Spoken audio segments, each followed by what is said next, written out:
स्वागत है आपका खौफ की दास्तक चैनल पर, जहां हर कहानी सिर्फ कहानी नहीं होती, बल्कि एक खौफनाक सच छुपा होता है। आज मैं आपको ले जा रहा हूं नेपाल हाईवे की सुनसान सड़कों पर, जहां अंधेरे में साए चलते हैं, पेड़ों के पीछे छुपी परछाइयां फुसफुसाती हैं और हर मोड़ पर मौत दस्तक देती है।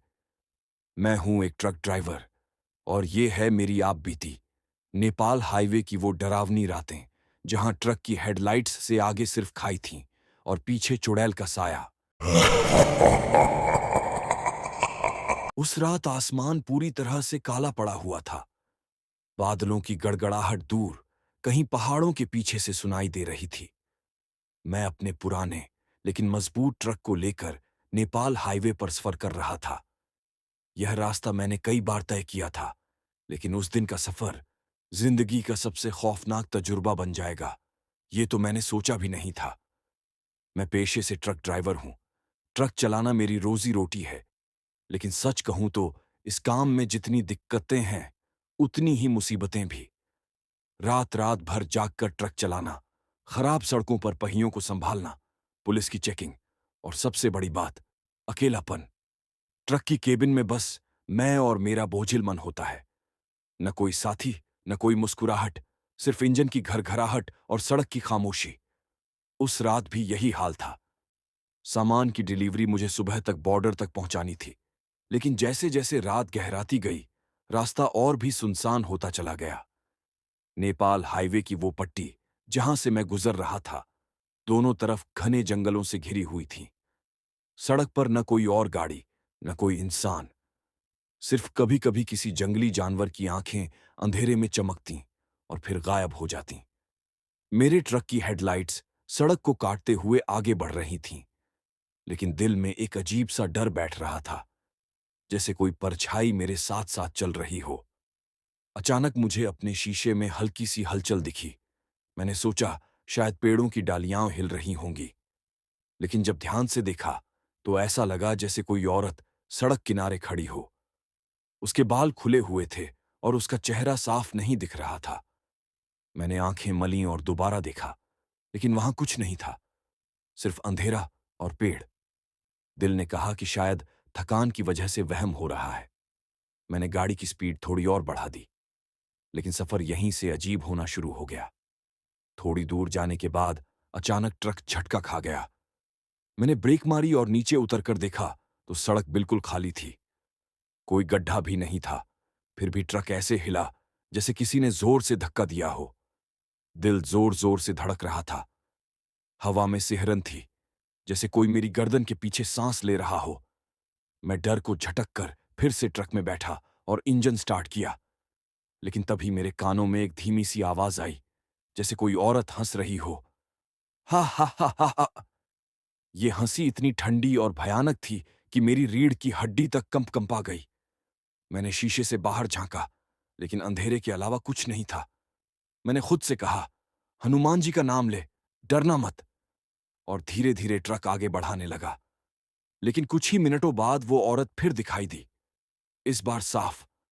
सड़क के बीचों बीच खड़ी थी, सफेद साड़ी में, लंबे खुले बाल, और उसका चेहरा बिल्कुल काला था, जैसे कोई चेहरा ही ना हो। मैंने ब्रेक लगाने की कोशिश की, लेकिन पैर जैसे पैडल पर जम गया था। ट्रक सीधे उसी औरत की तरफ बढ़ रहा था, और तभी वो औरत हवा में उठी और अचानक गायब हो गई। मैंने जोर से स्टीयरिंग मोड़ा और ट्रक सड़क के किनारे जाकर रुक गया। सांसें फूल रही थीं, पसीना माथे से बह रहा था। मैं सोच भी नहीं पा रहा था कि ये सब सपना है या हकीकत। लेकिन सबसे डरावनी बात यह थी कि जब मैंने रियर व्यू मिरर में देखा, तो वही औरत मेरे ट्रक की पीछे वाली बॉडी पर बैठी थी। उसकी आंखें लाल जल रही थीं। रियर व्यू मिरर में उस औरत की परछाई देखकर मेरी सांसें जैसे थम गईं। मैंने एक झटके में गर्दन घुमाकर पीछे देखा, लेकिन वहां कुछ नहीं था। ट्रक की बॉडी पर सिर्फ सामान के बोरे और लोहे की चादरें रखी थीं। दिल में थोड़ी राहत मिली कि शायद ये भी मेरा वहम हो। लेकिन जब दोबारा शीशे में नजर डाली, तो वो औरत फिर से दिखी, इस बार और भी साफ। उसके होंठ सिल गए थे, लेकिन आंखें लाल आग की तरह चमक रही थीं। उसने धीरे धीरे सिर झुकाकर मुझे देखने की कोशिश की। मेरे हाथ कांपने लगे। ट्रक की स्टीयरिंग पकड़ना मुश्किल हो गया। मैंने जोर से इंजन का एक्सेलरेटर दबाया और ट्रक को तेज दौड़ा दिया। शायद स्पीड से वो पीछे छूट जाए, लेकिन जितनी स्पीड में बढ़ाता, उसकी परछाई उतनी ही करीब आती दिखती। ऐसा लग रहा था जैसे वो हवा में उड़कर ट्रक के साथ साथ चल रही हो। अचानक ट्रक की हेडलाइट्स के सामने से एक काली बिल्ली सड़क पार कर गई। मैंने तुरंत ब्रेक मारा और ट्रक चरमराती आवाज के साथ रुक गया। दिल जोर जोर से धड़क रहा था। मैंने गहरी सांस ली और सोचा, थोड़ा नीचे उतरकर हालात देख लूं। जैसे ही ट्रक का दरवाजा खोला, ठंडी हवा का झोंका अंदर आया, लेकिन उस हवा में मिट्टी और सड़ांत की अजीब सी बदबू थी। मैं कांपते हुए नीचे उतरा और चारों तरफ नजर दौड़ाई। सड़क सुनसान, जंगल खामोश। कहीं दूर उल्लू की आवाज सुनाई दी। मैंने ट्रक की पीछे वाली बॉडी पर टॉर्च की रोशनी डाली। सब सामान सही सलामत रखा था, लेकिन तभी मुझे ट्रक के पीछे से किसी के कदमों की आहट सुनाई दी। कौन है? मैंने डरते डरते आवाज लगाई। कोई जवाब नहीं आया। मैं धीरे धीरे पीछे की तरफ बढ़ा और जैसे ही ट्रक के पीछे पहुंचा, मेरे पैरों तले जमीन खिसक गई। वो औरत वहीं खड़ी थी, सफेद साड़ी में, खुले बाल, और उसके होंठों से खून टपक रहा था। उसकी आंखें मेरी आंखों में धंस गईं।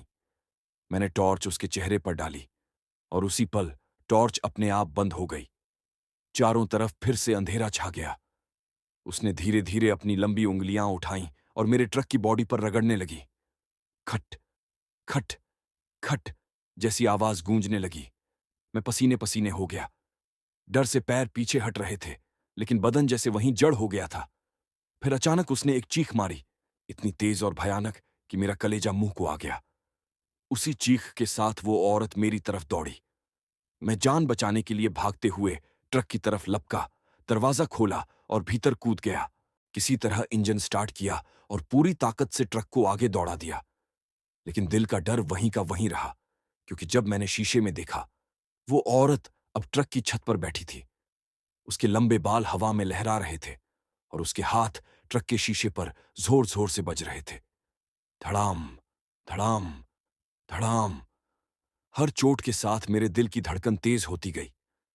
मुझे लग रहा था कि अगर मैंने ट्रक रोका तो आज मैं जिंदा नहीं बचूंगा। मैं लगातार मंत्र बुदबुदा रहा था, जय बजरंग बली, जय बजरंग बली। और तभी अचानक सड़क के बीचों बीच एक पुराना मंदिर नजर आया। उसका टूटा फूटा दरवाजा खुला था और भीतर हल्की सी घंटियों की आवाज गूंज रही थी। मैंने बिना सोचे समझे ट्रक उसी मंदिर के सामने रोक दिया, और जैसे ही ट्रक रुका, वो औरत अचानक गायब हो गई। सन्नाटा छा गया। मैंने कांपते हुए मंदिर की तरफ देखा और सोचा, शायद मेरी जान यहीं बच सकती है। मैं ट्रक को मंदिर के सामने रोककर हांफते हुए बाहर निकला। दिल इतनी जोर से धड़क रहा था कि लग रहा था जैसे सीने से बाहर आ जाएगा। रात के उस गहरे अंधेरे में मंदिर की टूटी फूटी सीढ़ियां और भी डरावनी लग रही थीं। चारों तरफ सन्नाटा, सिर्फ भीतर से आती हुई घंटियों की हल्की हल्की टुनकार सुनाई दे रही थी। मैं धीरे धीरे कदम बढ़ाकर मंदिर के दरवाजे तक पहुंचा। जैसे ही अंदर झांका तो देखा कि वहां कोई मूर्ति साफ साफ नहीं दिख रही थी, बस धुंध और धुएं जैसा माहौल था। लेकिन घंटियों की आवाज लगातार गूंज रही थी। मेरे होंठ बुदबुदा रहे थे, बचाना प्रभु, मेरी रक्षा करना। अचानक मुझे लगा जैसे मंदिर के भीतर से कोई बूढ़ा पुजारी बाहर आया। उसका शरीर झुका हुआ था, हाथ में एक दिया जल रहा था। उसने मुझे देखा और धीमी आवाज में कहा, बेटा, इस रास्ते पर रात में कभी मत निकलना। यहां सदियों से एक आत्मा भटक रही है। वो औरत किसी जमाने में इसी हाईवे पर मारी गई थी। मेरे मुंह से शब्द ही नहीं निकले। मैं बस कांपते हुए उसकी बातें सुन रहा था। पुजारी बोला, वो चुड़ैल अब इस सड़क पर हर उस इंसान का पीछा करती है जो अकेला सफर करता है। कई ड्राइवर उसकी वजह से हादसे का शिकार हो चुके हैं। तुझे अगर जिंदा रहना है तो हनुमान चालीसा पढ़ते रह और मंदिर की परिक्रमा कर ले। मैं बिना कुछ सोचे मंदिर की परिक्रमा करने लगा। हर चक्कर के साथ दिल का डर थोड़ा कम होता, लेकिन शरीर फिर भी कांप रहा था। पर तभी ट्रक की तरफ से जोरदार धमाके की आवाज आई। धड़ाम। मैं दौड़कर बाहर आया तो देखा कि ट्रक अपने आप हिल रहा था। जैसे किसी ने उसकी बॉडी को जोर से हिला दिया हो। हेडलाइट्स अपने आप ऑन ऑफ हो रही थीं।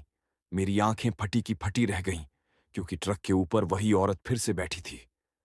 उसके बाल नीचे तक लटक रहे थे और उसकी आंखें अंधेरे में जल रही थीं। मैं घबराकर मंदिर की ओर भागा और पुजारी को आवाज दी, लेकिन जब पीछे मुड़कर देखा तो वहां कोई पुजारी था ही नहीं। मंदिर बिल्कुल खाली था, न कोई दिया, न कोई आवाज, जैसे वहां कभी कोई आया ही न हो। मेरी हालत खराब हो गई। मैं समझ ही नहीं पा रहा था कि मैंने जो देखा वो सच था या मेरा भ्रम। इसी उधेड़-बुन में मैंने हिम्मत जुटाई और ट्रक की तरफ बढ़ा। वो औरत अब ट्रक से गायब थी, लेकिन उसकी हंसी हवा में गूंज रही थी। हा हा हा हा हा। उस हंसी के बीच मैंने इंजन स्टार्ट किया और ट्रक को फिर से हाईवे पर दौड़ा दिया। लेकिन सफर और भी खौफनाक होता चला गया। रास्ता अब और सुनसान हो गया था। जंगल और गहरे पेड़ों की डालियां जैसे सड़क को ढक रही थीं। अचानक सामने से धुंध का एक मोटा गुब्बार आया और हेडलाइट्स फेल हो गईं। मैं कुछ भी नहीं देख पा रहा था। और तभी ट्रक के ठीक सामने सड़क पर वही औरत खड़ी हो गई। इस बार उसका चेहरा साफ दिखा। उसकी आंखों की जगह काले गड्ढे थे और मुंह इतना बड़ा फटा हुआ था कि कान तक चीरा हुआ दिख रहा था। मैंने चीख मारते हुए ब्रेक मारी। ट्रक रुक गया, लेकिन वो औरत गायब नहीं हुई। वो धीरे धीरे मेरे ट्रक की तरफ बढ़ने लगी। हर कदम के साथ उसके पांवों की खटखट की आवाज गूंज रही थी। और मैं स्टीयरिंग पकड़कर पत्थर की तरह जड़ हो गया। मैं ट्रक के अंदर बैठा हुआ था और बाहर वो औरत धीरे धीरे मेरी ओर बढ़ रही थी। उसके हर कदम की आवाज जैसे मेरे दिल में कील गाड़ रही थी। सड़क पर उसके पांव की खटखट गूंजती और फिर अचानक हवा में सन्नाटा छा जाता। मेरे हाथ पैर बिल्कुल सुन्न हो गए थे। मैंने इंजन स्टार्ट करने की कोशिश की, लेकिन गाड़ी जैसे जाम हो गई थी। चाबी घुमाने पर सिर्फ क्लिक की आवाज आती और फिर सब खामोश। वो औरत अब ट्रक के बिल्कुल करीब आ चुकी थी। उसकी आंखों में जलती हुई लाल रोशनी मेरी आंखों में धंस रही थी। मैंने अपना चेहरा दूसरी तरफ घुमा लिया, लेकिन फिर शीशे पर उसकी परछाई दिखाई दी। वो मेरे ट्रक की खिड़की के पास आ गई थी। उसके नाखून लंबे और टेढ़े मेढ़े थे। उसने शीशे पर जोर से खटखटाना शुरू कर दिया। धड़ाम धड़ाम धड़ाम। मेरे कानों में जैसे बम फट रहे हों। मैंने कांपते हुए बुदबुदाना शुरू किया, जय बजरंग बली, संकट मोचन। और तभी अचानक ट्रक का हॉर्न अपने आप बज उठा, इतनी जोर से कि सन्नाटे को चीर गया। वो औरत कुछ पल के लिए रुक गई। उसका चेहरा तमतमाने लगा। उसने जोर से चीख मारी, आ! और फिर अचानक हवा में गायब हो गई। मैंने चैन की सांस ली, लेकिन डर अभी भी हड्डियों में दौड़ रहा था। किसी तरह इंजन स्टार्ट हुआ और मैंने ट्रक को धीरे धीरे आगे बढ़ाया। रास्ता अब और भी सुनसान लग रहा था। घना जंगल, धुंध और बीच बीच में अजीब सी सीटी जैसी आवाजें। मैं सड़क पर ध्यान लगाए चला रहा था कि तभी मुझे लगा जैसे कोई मेरी ट्रक की केबिन में बैठा है। मैंने घबराकर साइड की सीट पर नजर डाली। वहां कोई नहीं था, लेकिन अचानक ट्रक के पीछे से बोरे हिलने लगे। मैंने रियर व्यू मिरर में देखा और मेरा खून सूख गया। वो औरत अब मेरे ट्रक के अंदर थी, सामान के ऊपर बैठी थी। उसके बाल पूरे ट्रक में बिखरे हुए थे और उसकी लाल आंखें सीधे मुझ पर टिकी हुई थीं। मेरी हालत पागल जैसी हो गई। मैंने जोर से एक्सेलरेटर दबाया और ट्रक की स्पीड तेज कर दी, लेकिन वो औरत वहीं बैठी रही। कुछ ही पल बाद उसने धीरे धीरे रेंगते हुए ट्रक की केबिन की ओर बढ़ना शुरू कर दिया। मेरे हाथ कांप रहे थे, आंखों से आंसू बह रहे थे। मैं सिर्फ चिल्ला रहा था, कोई है, कोई है यहां, बचाओ। लेकिन सुनने वाला कोई नहीं था। वो औरत अब केबिन के दरवाजे तक आ चुकी थी। उसके हाथ शीशे पर पड़े और शीशे पर दरारें पड़ने लगीं। क्र्रर्र। मैंने आखिरी हिम्मत जुटाकर ट्रक को अचानक दाईं ओर मोड़ा और हॉर्न दबाते हुए पूरे जोर से चिल्लाया, जय श्री राम। और तभी सड़क के किनारे अचानक एक छोटा सा मंदिर दिखाई दिया। उसके ऊपर तिरंगा झंडा लहरा रहा था और भीतर से शंख की आवाज आ रही थी। जैसे ही ट्रक मंदिर के पास पहुंचा, वो औरत चीख मारकर अचानक गायब हो गई। मैंने ट्रक रोक दिया। दिल थककर धड़कना भी भूल चुका था। मैं वहीं ट्रक की सीट पर गिर पड़ा। सांसें इतनी तेज चल रही थीं कि लग रहा था अभी दम टूट जाएगा। लेकिन असली डर अभी बाकी था, क्योंकि मंदिर के सामने मुझे जमीन पर खून के धब्बे दिखाई दिए और उन धब्बों पर कुछ अजीब शब्द लिखे थे। वो फिर आएगी। मैं ट्रक की सीट पर बैठा हुआ उन खून के धब्बों को घूर रहा था। सड़क के किनारे मंदिर की टूटी फूटी दीवार पर लाल अक्षरों में लिखा था, वो फिर आएगी। मेरी सांस अटक गई, माथे से पसीना टपक रहा था और गले में सूखापन ऐसा कि बोलना भी मुश्किल। मैंने डरते डरते दरवाजा खोला और नीचे उतरा। जमीन पर सचमुच ताजा खून के निशान थे, जैसे किसी का कत्ल हुआ हो। चारों तरफ खामोशी थी, लेकिन उस खामोशी के बीच हवा में एक अजीब सी सीलन और बदबू थी। मैं मंदिर के दरवाजे तक पहुंचा। भीतर न तो कोई पुजारी था, न कोई दिया जल रहा था। बस दीवारों पर जली हुई कालिख और टूटी हुई मूर्तियां थीं, जैसे बरसों से इस मंदिर में पूजा ही नहीं हुई हो। लेकिन फिर भी थोड़ी देर पहले शंख और घंटियों की आवाज मैंने साफ सुनी थी। मैंने अपने हाथ जोड़ लिए और आंखें बंद करके बुदबुदाया, हे प्रभु, अगर तू है तो मुझे इस मुसीबत से निकाल ले। मैं तेरा भक्त हूं, मेरी रक्षा कर। जैसे ही मैंने आंखें खोलीं, मुझे मंदिर की एक दीवार पर पुराने अखबार के टुकड़े चिपके हुए दिखे। उनमें से एक पर साफ साफ लिखा था, नेपाल हाईवे पर रहस्यमयी मौत, ट्रक हादसे में महिला की लाश बरामद। पुलिस ने कहा, आत्महत्या नहीं, कुछ और है। मैंने अखबार का वो हिस्सा हाथ में लिया और पढ़ने लगा। उसमें लिखा था कि कई साल पहले इस जगह एक नवविवाहिता महिला को उसके पति ने ट्रक से कुचल दिया था। उसके शरीर के टुकड़े इसी सड़क पर बिखरे पाए गए थे। लोग कहते हैं कि उस औरत की आत्मा चैन से नहीं सोई और आज भी इस रास्ते पर भटक रही है। मेरे हाथ कांप गए। अचानक अखबार के पन्ने पर खून की बूंदें टपकने लगीं। मैंने डर कर पन्ना गिरा दिया। ऊपर देखा तो मंदिर की छत से लाल लाल बूंदें टपक रही थीं। मैं घबराकर बाहर भागा और सीधे ट्रक में कूद गया। इंजन स्टार्ट किया और पूरी ताकत से हाईवे की ओर बढ़ गया। लेकिन डर मेरा पीछा नहीं छोड़ रहा था। हर मोड़ पर लगता कि कोई पीछे बैठा है। रियर व्यू मिरर में कई बार वही औरत की झलक दिखती और फिर गायब हो जाती। रात गहराती जा रही थी। हाईवे अब और भी सुनसान हो गया था। बीच बीच में धुंध इतनी घनी होती कि मुझे सड़क भी दिखाई नहीं देती। इसी दौरान अचानक ट्रक की हेडलाइट्स अपने आप बंद हो गईं। सड़क पूरी तरह अंधेरे में डूब गई। मैंने घबराकर ब्रेक मारी और ट्रक सड़क किनारे रोक दिया। इंजन बंद हो गया। हर तरफ घुप सन्नाटा। और तभी मुझे लगा जैसे कोई मेरे ट्रक के ऊपर चल रहा हो। धीमी धीमी आहटें, जैसे कोई नंगे पांव छत पर घूम रहा हो। धक धक धक। मैं डर से पत्थर हो गया। अचानक ऊपर से जोर की आवाज आई। धड़ाम। छत पर कोई भारी चीज गिरी थी। मैंने कांपते हुए शीशे से बाहर झांका और मेरी आंखें फटी की फटी रह गईं। वो औरत उल्टी लटक रही थी।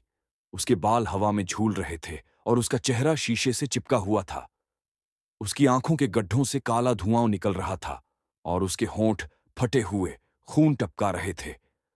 वो धीरे धीरे मुस्कुराई और अपनी जीभ शीशे पर रगड़ने लगी। स्स। मेरा कलेजा मुंह को आ गया।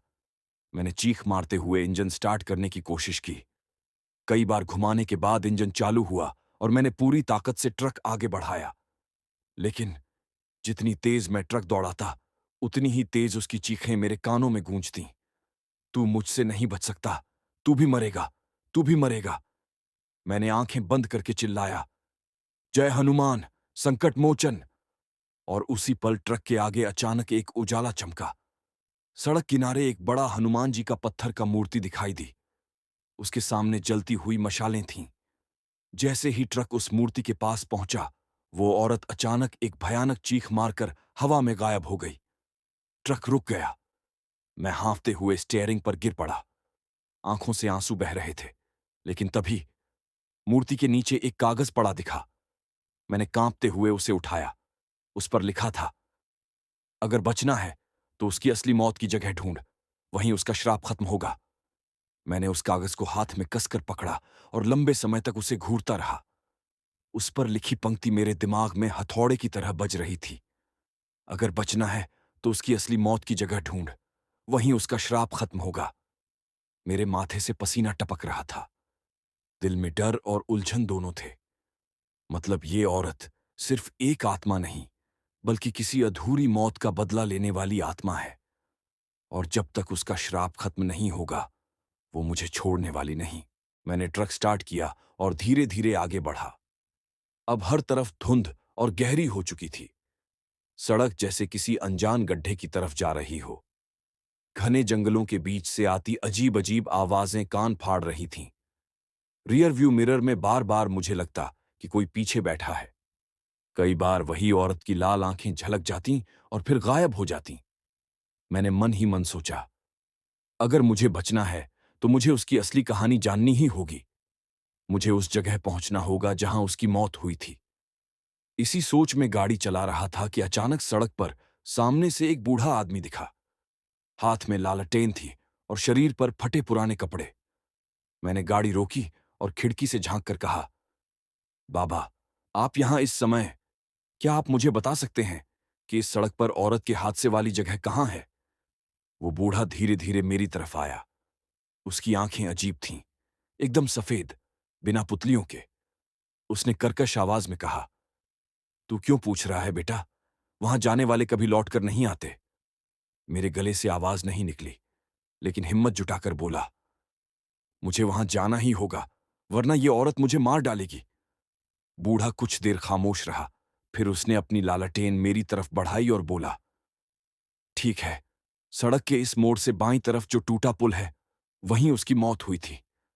लेकिन ध्यान रखना, उस जगह की हवा भी जहरीली है, वहां से लौटना आसान नहीं। इतना कहकर वो बूढ़ा पीछे मुड़ा और धुंध में गायब हो गया। मैंने चौंक कर चारों तरफ देखा। वो सचमुच गायब हो चुका था। मेरे रोंगटे खड़े हो गए। अब मेरे पास कोई चारा नहीं था। मैंने ट्रक को उस दिशा में मोड़ा जहां उसने बताया था। सड़क संकरी होती जा रही थी। अचानक बारिश शुरू हो गई। पानी की तेज बूंदें शीशे पर पड़ रही थीं और वाइपर भी ठीक से काम नहीं कर रहे थे। आधे घंटे बाद मैं उस पुल तक पहुंचा। पुल आधा टूटा हुआ था। नीचे गहरी खाई और उसमें बहती नदी की गर्जना सुनाई दे रही थी। जैसे ही मैंने ट्रक रोका, ठंडी हवा का झोंका आया।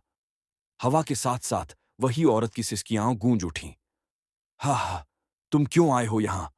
मेरी मौत का तमाशा देखने? मैं कांपते हुए बाहर निकला। पुल की टूटी रेलिंग के पास खून के धब्बे अब भी जमे हुए थे। लगता था जैसे हादसा अभी अभी हुआ हो। अचानक मुझे अपने पीछे वही औरत खड़ी दिखी। उसका चेहरा इस बार और भी भयानक था। आंखें खून से भरी, बाल जमीन तक लटकते हुए और उसका शरीर आधा जला हुआ।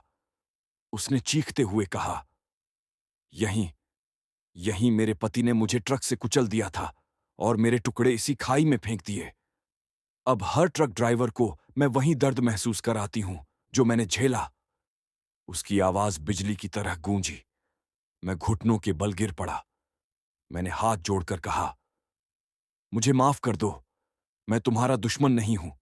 मैं तो बस अपनी रोजी रोटी के लिए ट्रक चलाता हूं। अगर तुम्हें शांति चाहिए तो बताओ, मैं कैसे मदद कर सकता हूं? वो औरत धीरे धीरे मेरे करीब आई। उसके पैरों के नीचे जमीन पर खून की लकीरें बन रही थीं।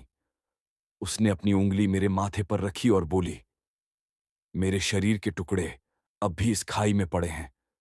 जब तक उन्हें शांति नहीं मिलेगी, मैं किसी को चैन से जीने नहीं दूंगी।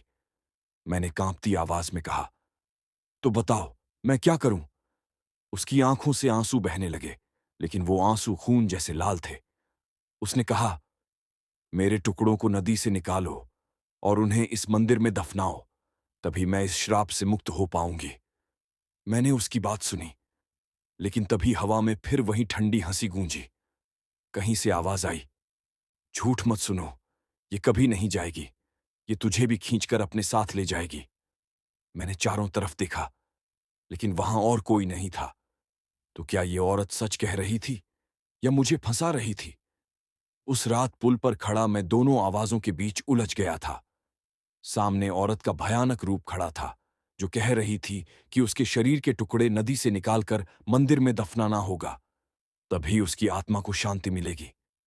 और दूसरी तरफ हवा में गूंजती वो रहस्यमयी आवाज, जो चेतावनी दे रही थी कि ये औरत मुझे धोखा दे रही है। मैं पसीने से भीगा हुआ खड़ा था। मेरे पैरों में जैसे जान ही नहीं थी। ट्रक दूर खड़ा था और उसकी हेडलाइट्स धुंध को काटने की नाकाम कोशिश कर रही थीं। मैंने कांपती आवाज में पूछा, अगर मैं तेरे टुकड़े ढूंढ लूं तो तू सचमुच मुझे छोड़ देगी? वो औरत पल भर के लिए चुप रही, फिर उसके चेहरे पर दर्द उभरा। उसने धीरे धीरे कहा, हां, मैं किसी का खून नहीं चाहती, मैं बस शांति चाहती हूं, मुझे मोक्ष चाहिए। उसकी बात सुनकर मेरा दिल पिघलने लगा, लेकिन तभी अचानक उसकी आंखें फिर लाल हो गईं और वो डरावनी हंसी हंसने लगी। हा हा हा हा हा हा। मेरे कान फटने लगे। हवा ठंडी हो गई, जैसे किसी ने पूरा वातावरण जमा दिया हो। मैंने तुरंत ट्रक की तरफ भागने की कोशिश की, लेकिन तभी मेरे पैरों में किसी ने जोर से जकड़ लिया। नीचे देखा तो जमीन से कई खून से सनी हुई हड्डियां मेरे पैरों में लिपट रही थीं। मैं चीख पड़ा, बचाओ! लेकिन सुनने वाला कोई नहीं था। वो औरत धीरे धीरे हवा में उठी और मेरे सामने आकर झुक गई। उसके चेहरे से खून टपककर मेरे कपड़ों पर गिर रहा था। उसने फुसफुसाते हुए कहा, भाग मत, अब तू मेरा है। मेरा गला सूख गया। मैंने हिम्मत जुटाई और जोर से पुकारा, जय हनुमान। तुरंत हवा में झंकार सी गूंज उठी। कहीं पास से मंदिर की घंटियों की आवाज आई और वो हड्डियां अचानक बिखर गईं। औरत एक पल के लिए पीछे हट गई। मैंने तुरंत मौके का फायदा उठाया और भागकर ट्रक में बैठ गया। इंजन स्टार्ट किया और पूरी ताकत से एक्सेलरेटर दबा दिया। लेकिन जैसे ही ट्रक पुल पार करने लगा, अचानक स्टीयरिंग अपने आप घूमने लगा। गाड़ी दाईं तरफ खाई की ओर खींचने लगी। मैंने पूरी ताकत से स्टीयरिंग सीधा करने की कोशिश की, लेकिन लग रहा था जैसे कोई अदृश्य ताकत गाड़ी को धकेल रही हो। उस वक्त मेरा दिमाग सुन्न था। मैंने आंखें बंद कीं और पूरी जान से चिल्लाया, संकट मोचन हनुमान, मेरी रक्षा करो। अचानक ट्रक के अंदर तेज रोशनी भर गई, जैसे किसी ने मशाल जलाई हो। गाड़ी एक झटके में सीधी हो गई और मैं पुल पार कर गया। मैंने चैन की सांस ली, लेकिन जैसे ही पीछे मिरर में देखा, मेरी आत्मा कांप उठी।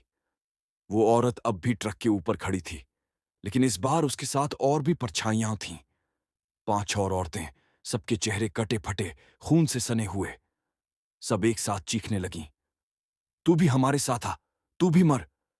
मेरे हाथ कांप रहे थे, आंखों से आंसू बह रहे थे। अब साफ हो गया था कि ये सिर्फ एक आत्मा नहीं, ये पूरा झुंड है, और इनकी आत्माएं शायद इस हाईवे से बंधी हुई है। मैंने मन ही मन सोचा, अगर सच में इनका श्राप तोड़ना है, तो मुझे इनके असली सच तक पहुंचना होगा, वरना मैं आज जिंदा घर नहीं लौट पाऊंगा। लेकिन तभी अचानक ट्रक का हॉर्न अपने आप बजने लगा और हेडलाइट्स बंद हो गईं। चारों तरफ अंधेरा छा गया और उसी अंधेरे में किसी ने धीरे से मेरे कान में फुसफुसाया, तेरी मौत अब पास है। मैंने वह आखिरी आवाज सुनी तो जैसे कोई ठंडी काटने वाली लकीर मेरे अंदर तक चल गई।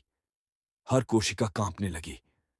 ट्रक कीबोर्ड की तरह थर थर कांप रहा था और मैं जैसे खुद को नियंत्रित करने में नाकाम रहा।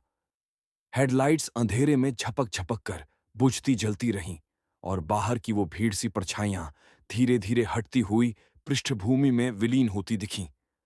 मगर मेरी राहत ज्यों ही आई, उसी समय किसी ने ट्रक के पास बड़ी तेज रफ्तार से पत्थर फेंका।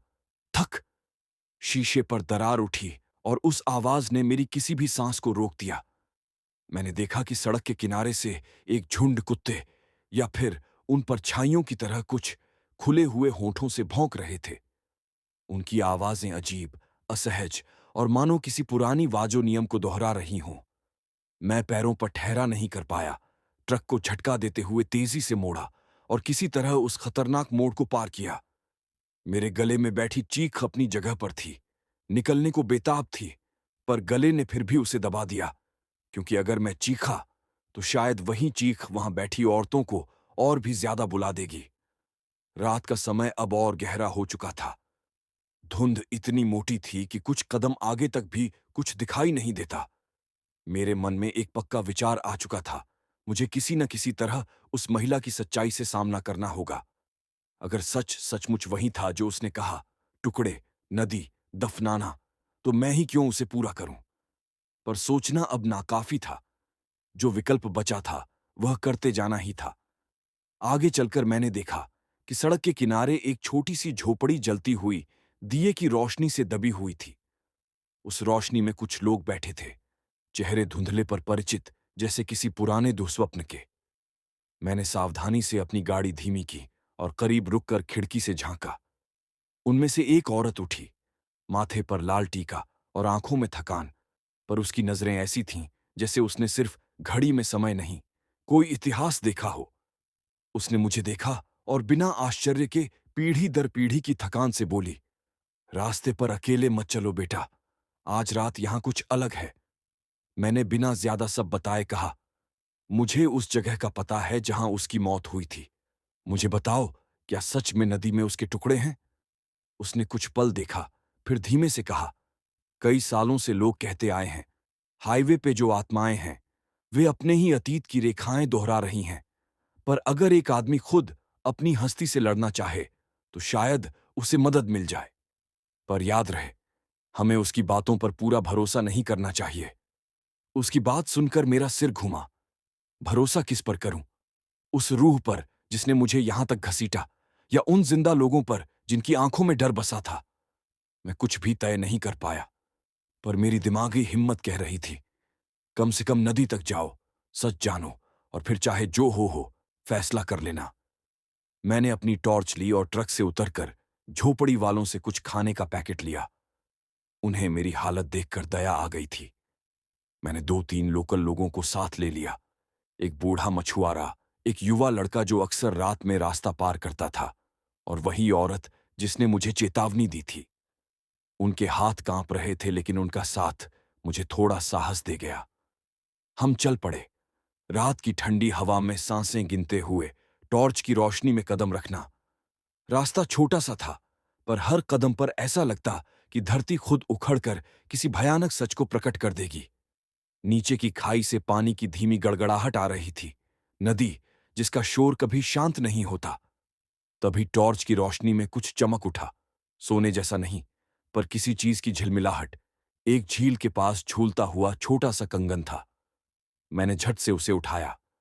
कंगन पुराना, पर परिधि पर बारीक नक्काशी थी, और सबसे अकाट्य बात, उस कंगन के भीतर किसी छोटे कपड़े का धमला सा टुकड़ा लिपटा हुआ था, शादी की साड़ी का सिल्का जैसा। मेरी सांस अटक गई। मैंने वही पुरानी फोटो जो अखबार में थी याद की।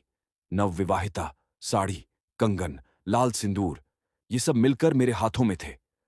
क्या यही उसकी पहचान की चीजें थीं? मेरे भीतर एक अजीब तरह की ठंडक और उम्मीद एक साथ आई।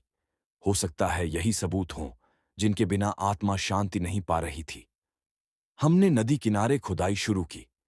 पानी ठंडा और गंदा था, पर जैसे जैसे हम गहरे को छुए, मिट्टी के भीतर से कबाड़ी कबाड़ी पुराने टुकड़े निकले, छोड़े गए गहने, कपड़े के छोटे छोटे टुकड़े, और एक मानव हड्डी का नाजुक टुकड़ा। मेरे हाथ कांप रहे थे, पर अब हिम्मत और भी बढ़ी। निश्चित रूप से कुछ दफन था, और वह दफनाई हुई यादें वाकई वहां पड़ी थीं। अचानक हवा जैसे रोक दी गई हो, चारों ओर सन्नाटा छा गया। वही थर्राती हंसी फिर से गूंजी, लेकिन अब कहीं ज्यादा करीब। तुम्हें क्या लगता है, तुम मुझे यह देखकर शांत कर दोगे? उसकी आवाज पतली पर कंठीली थी, पर इस बार मेरे साथ वे लोग थे और वे चिल्लाने नहीं लगे। बूढ़ा मछुआरा धीमे से बोला, हमें इसे मर्यादा से निकालना होगा, बिना सम्मान के नहीं। उसने अपने गमछे से एक छोटा कपड़ा निकाला और कहा, हम इसे मंदिर में दफनाएंगे, पर पहले हमें सबूत इकट्ठा करके आचरण से रखना होगा। हमने नदी से सामान निकालते हुए देखा कि मिट्टी में कुछ स्थान विशेष रूप से गहरे और काले थे, जिन पर किन्हीं उंगली सी लकीर रह गई थी, मानो किसी ने बड़ी जल्दी में कुछ दबा दिया हो। उन जगहों पर हमें कुछ पट्टियां मिलीं।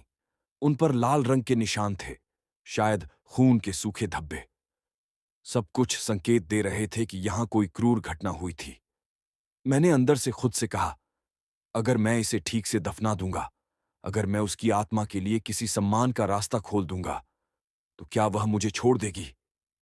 लेकिन तभी एक ठंडी हवा के झोंके के साथ उस धुंधली परछाई ने स्वयं को हमारी ओर झोंका दी। नजदीक आकर उसने फिर वही मांग दोहराई, मेरे टुकड़े दफना दो। पर इस बार उसके शब्दों में खांसी भी थी, किसी बेदम कष्ट की गूंज। मैं डर के साथ साथ एक पल के लिए रहम भी महसूस करने लगा। किसने उसे ऐसा किया होगा? किसने उसकी दुनिया को इतनी बेरहमी से छीन लिया? हमने तय किया, पहली चीज सबूत इकट्ठा करना और फिर सुबह मंदिर तक पहुंचकर पुजारी से बात। पर शाम का समय अब खत्म हो चुका था।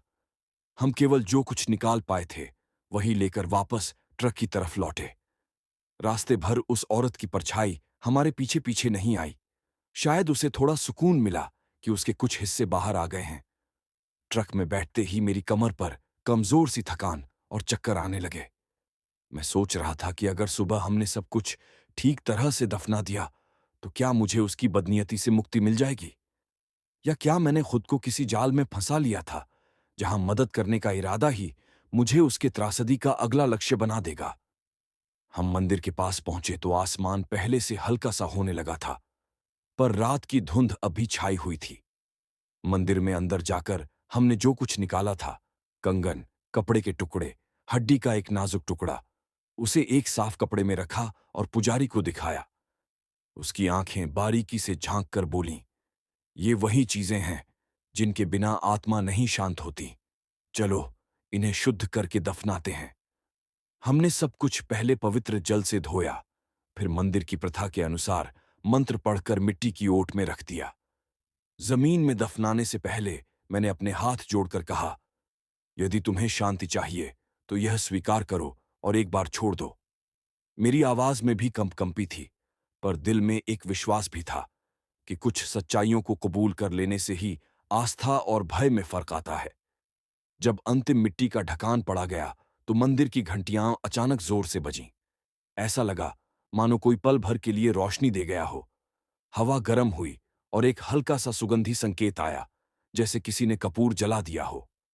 मैंने पीछे मुड़कर देखा और उस जगह पर कोई परछाई नहीं थी। हवा में सिर्फ एक धीमी सी आवाज रही, शुक्रिया। और फिर सब शांत हो गया। मेरे सीने में एक भारीपन था जो हल्का महसूस हुआ। क्या यह असली शांति थी या सिर्फ कुछ पल की राहत?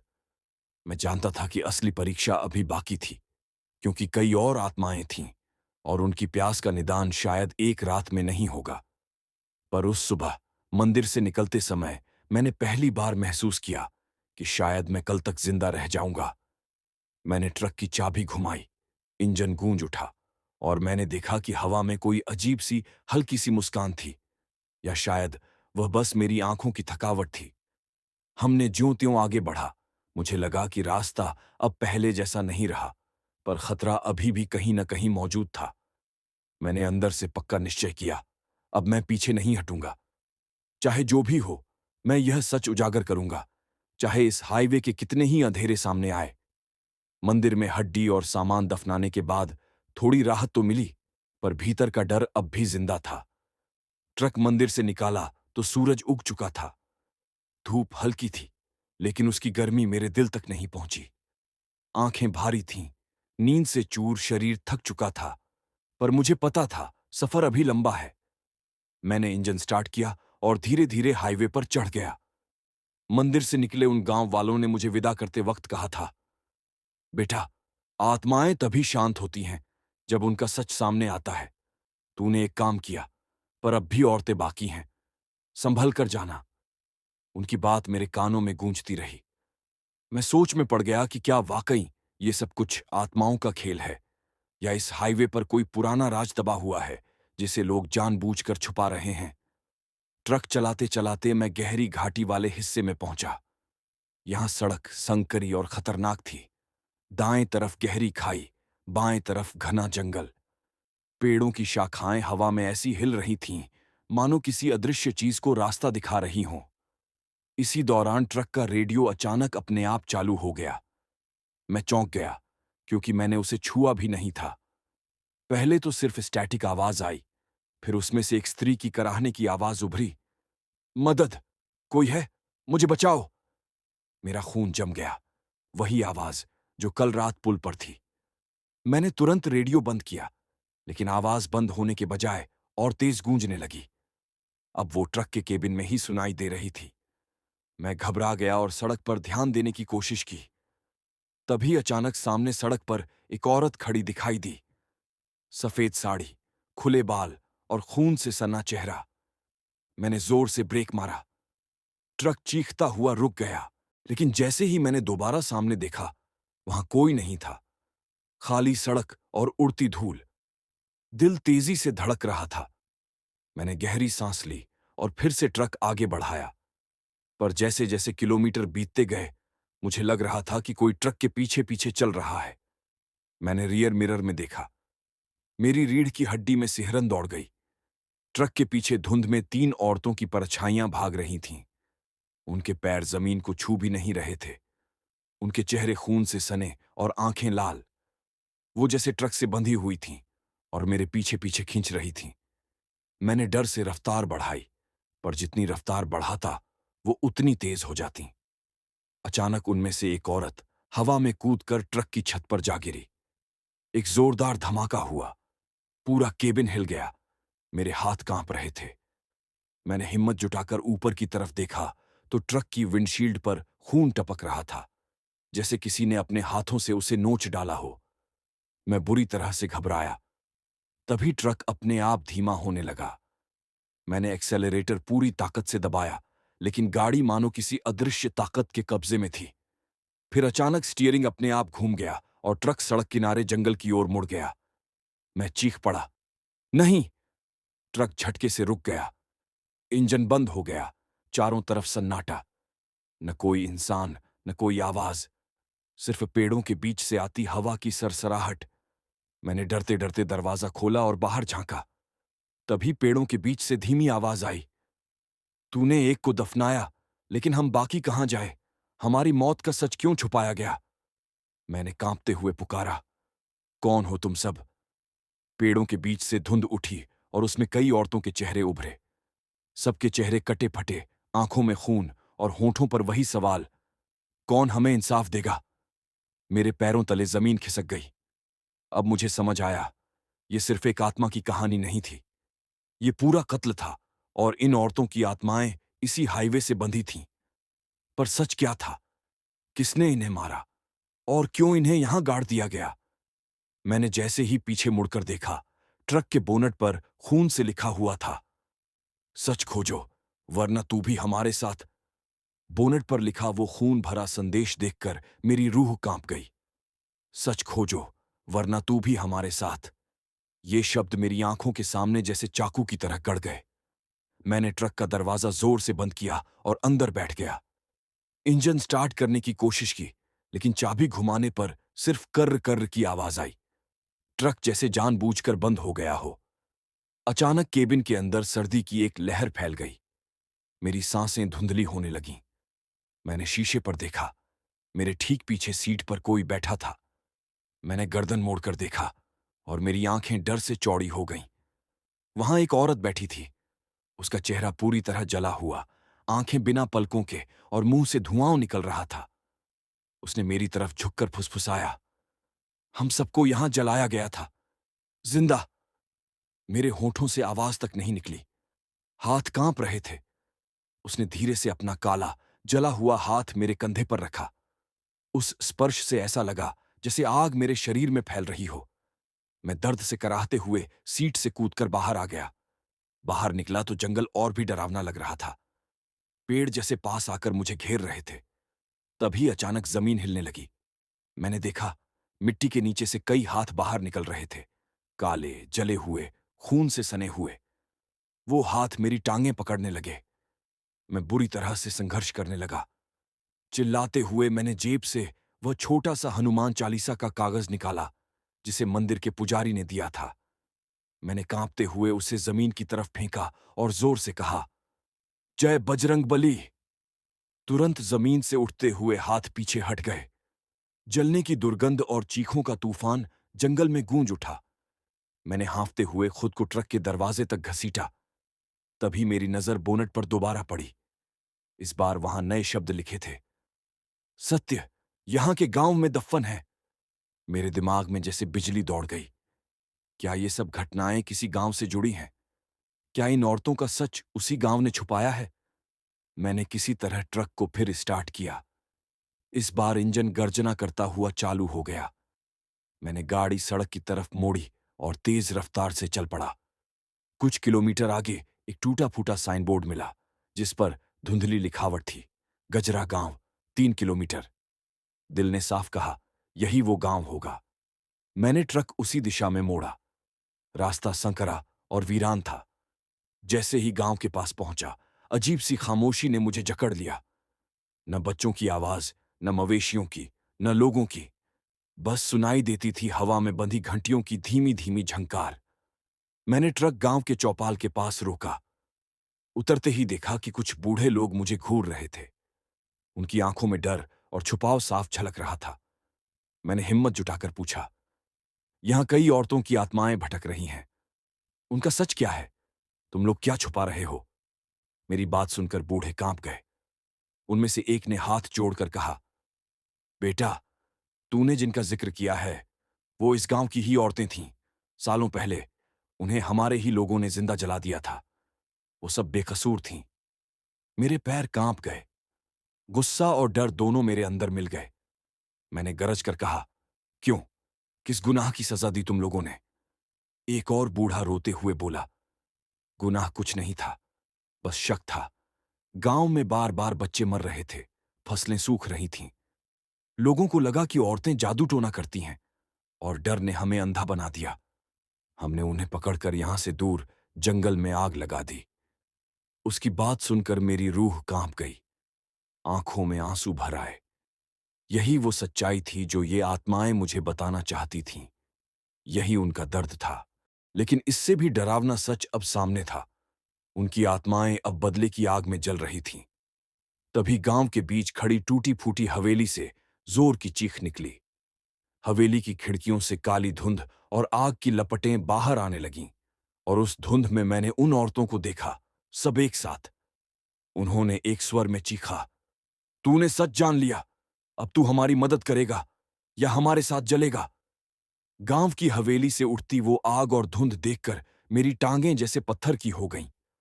औरतों की आत्माएं एक एक कर खिड़कियों से निकलकर हवा में तैरने लगीं। उनकी आंखें लाल, उनके शरीर आधे जले हुए, और आवाजें ऐसी कि इंसान का दिल फट जाए। गांव के बूढ़े औरतें आदमी सब चौपाल में गिर गिर कर रोने लगे। किसी ने आंखें बंद कर लीं, कोई मुंह ढककर चिल्ला रहा था। लेकिन मेरे लिए रास्ता बस दो ही था, या तो मैं भाग जाऊं या फिर इस सच का बोझ उठाकर उनका सामना करूं। मैंने कांपती आवाज में कहा, मैंने तुम्हारा सच जान लिया है। अब बताओ, मैं क्या करूं जिससे तुम्हें शांति मिले? तुरंत हवा में ठंडी गड़गड़ाहट हुई, और उनमें से एक औरत का चेहरा पास आया। वो वही थी जिसे मैंने पहली बार पुल पर देखा था। उसने धीरे से कहा, हमें वो न्याय दिला जो हमें जिंदा रहते कभी नहीं मिला। मैंने डरते डरते पूछा, न्याय कैसे? उसने अपना जला हुआ हाथ आसमान की तरफ उठाया। अचानक हवेली के अंदर से औरतों की चीखें तेज हो गईं। उनके पीछे पीछे आग में लिपटे मर्दों की परछाइयां भी उभर आईं। उनमें से एक मर्द ने खौफनाक आवाज में कहा, अगर ये सच सबके सामने आएगा तो हमारा नाम मिट जाएगा। हम ये नहीं होने देंगे। मुझे उस वक्त समझ आ गया, गांव के वही लोग जिन्होंने इन औरतों को जिंदा जलाया था, उनकी आत्माएं भी अब इस हवेली से बंधी हुई थीं। ये बदला था जो कभी खत्म नहीं हुआ। मेरे रोंगटे खड़े हो गए। एक तरफ औरतों की आत्माएं इंसाफ मांग रही थीं, दूसरी तरफ मर्दों की आत्माएं डर और गुस्से से मुझे रोकना चाहती थीं। गांव के बूढ़े मेरे पैरों पर गिर गए। बेटा, तू मत उलझ, वरना तू भी खत्म हो जाएगा। कई लोग कोशिश कर चुके हैं, कोई वापस नहीं आया। लेकिन अब मैं पीछे हटने की हालत में नहीं था। मैंने मन ही मन हनुमान चालीसा का पाठ शुरू किया और सीधा हवेली की तरफ बढ़ गया। जैसे ही मैं दरवाजे पर पहुंचा, हवेली की टूटी दीवारों से खून बहने लगा। दरवाजा अपने आप खुल गया और अंदर अंधेरा छा गया। मैंने टॉर्च जलाई, पर रोशनी बहुत कम पड़ रही थी। अंदर बदबू फैली हुई थी, जली हुई लकड़ियों और सड़े हुए मांस की। सीढ़ियां ऊपर की तरफ जाती थीं और उन पर खून के निशान बने थे। मैं सावधानी से ऊपर चढ़ा, हर कदम पर जैसे कोई मेरे पीछे चल रहा हो। हवा में वही फुसफुसाहट, सच मत खोल वरना तू मर जाएगा। लेकिन दिल में एक अजीब हिम्मत थी। मैंने सीढ़ियां पार की और ऊपर एक बड़ा कमरा मिला। कमरे की दीवारों पर कालिख और राख जमी हुई थी, और बीचों बीच मिट्टी का ढेर, जिसके अंदर से कंगन, पायल और साड़ी के टुकड़े बाहर झांक रहे थे। मैं कांप गया। यही वो जगह थी जहां औरतों को कैद करके जिंदा जलाया गया था। अचानक कमरे की चारों दीवारों से लपटें उठीं। औरतों की आत्माएं मेरे चारों ओर आकर खड़ी हो गईं। उनकी आंखों से आंसू बह रहे थे, लेकिन चेहरों पर दर्द की जगह गुस्सा भरा हुआ था। उन्होंने एक स्वर में कहा, हमारा सच दुनिया को बता, तभी हमें शांति मिलेगी, वरना हम तुझे भी यहीं जला देंगे। मेरा गला सूख गया। मैंने कांपते हुए कहा, मैं वादा करता हूं, मैं सबको बताऊंगा, तुम्हारी कहानी छुपने नहीं दूंगा। जैसे ही मैंने ये कहा, अचानक लपटें बुझ गईं। कमरा अंधेरे में डूब गया और हवा में एक धीमी फुसफुसाहट गूंजी। हम देखेंगे, तू अपना वादा निभाता है या नहीं। अगले ही पल सब गायब हो गया। मैं कमरे के बीच अकेला खड़ा था। मैंने हांफते हुए नीचे उतरकर गांव वालों को सब बताया। बूढ़े लोग रोने लगे, औरतें सिर पकड़कर बैठ गईं। किसी ने कहा, अब तो ये गांव कभी चैन से नहीं जी पाएगा। लेकिन मेरे मन में बस एक ही ख्याल था, ये आत्माएं मुझे अब तब तक छोड़ेंगी नहीं जब तक मैं उनका सच पूरी दुनिया तक न पहुंचा दूं। ट्रक की तरफ लौटते वक्त मेरी आंखों के सामने बार बार वही जलते हुए चेहरे आते रहे और मुझे साफ समझ आ गया, ये सफर अब सिर्फ ट्रक चलाने का नहीं रहा, ये सफर अब इंसाफ का था।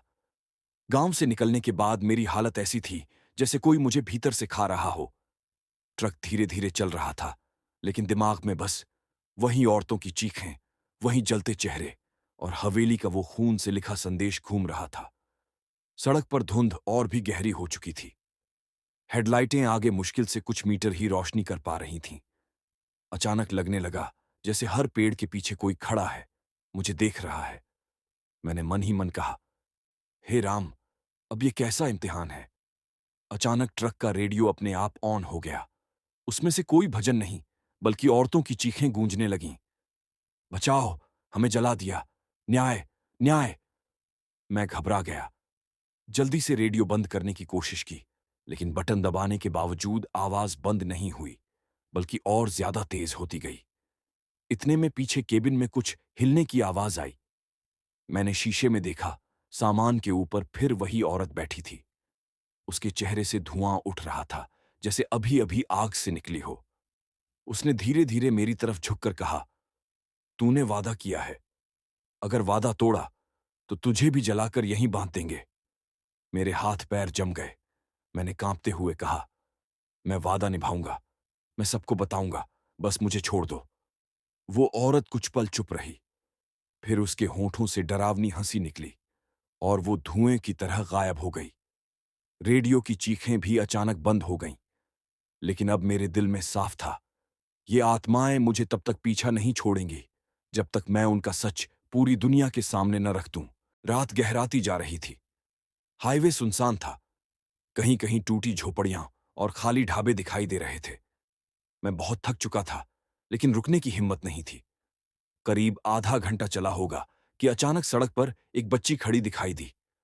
वो अकेली, नंगे पांव, सफेद फ्रॉक पहने हुए। मैंने तुरंत ब्रेक लगाया। ट्रक चीखता हुआ रुक गया। मैं नीचे उतरा और कांपते हुए उसके पास गया। वो बच्ची बिल्कुल खामोश थी। उसकी आंखें बड़ी बड़ी और चेहरा बिल्कुल पीला। मैंने धीरे से पूछा, बेटी, तुम यहां क्या कर रही हो? तुम्हारे माँ बाप कहाँ हैं? उसने धीरे से मेरी तरफ देखा और बहुत धीमी आवाज में बोली, उन्होंने मुझे भी जला दिया था।